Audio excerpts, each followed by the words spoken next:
आजपासून विदर्भातील शाळा सुरू होत आहेत। विदर्भामधील सर्वच जिल्ह्यातील शाळा सुरू होणार आहेत। राज्यातील इतर विभागामधील शाळा या 15 जून पासूनच सुरू झाल्या, मात्र विदर्भामधील शाळा या 30 जून म्हणजेच आजपासून सुरू होत आहेत। नागपुरातील शाळांनी विद्यार्थ्यांच्या स्वागतासाठी तयारी केली आहे। नागपुरातील नूतन शाळेतील विद्यार्थ्यांना पहिल्याच दिवशी ऐतिहासिक भोसले वाड्याची सहल आयोजित केली आहे। भोसले वाड्याचा इतिहास विद्यार्थ्यांना सांगितला जाणार आहे, तर तिकडे गोंदियातील शाळेमध्ये विद्यार्थ्यांची बैलगाडीतून मिरवणूक काढण्यात येणार आहे। बुलढाण्यामध्ये देखील विद्यार्थ्यांच्या स्वागतासाठी शाळांनी तयारी केली आहे। अमरावतीमध्ये देखील पहिल्यांदाच या पहिल्या दिवशी शाळांमध्ये मुलांचं औक्षण करून पुष्पगुच्छ आणि शालेय साहित्याचं वाटप करून स्वागत केलं जाणार आहे। गडचिरोलीमध्ये शिक्षण विभागाकडून वेगवेगळे उपक्रम राबवून विद्यार्थ्यांचं स्वागत केलं जाईल।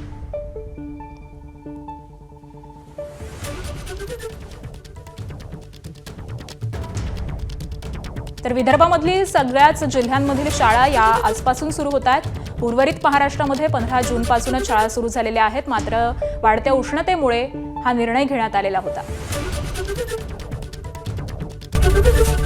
एबीपी माझा, उघडा डोळे बघा नीट।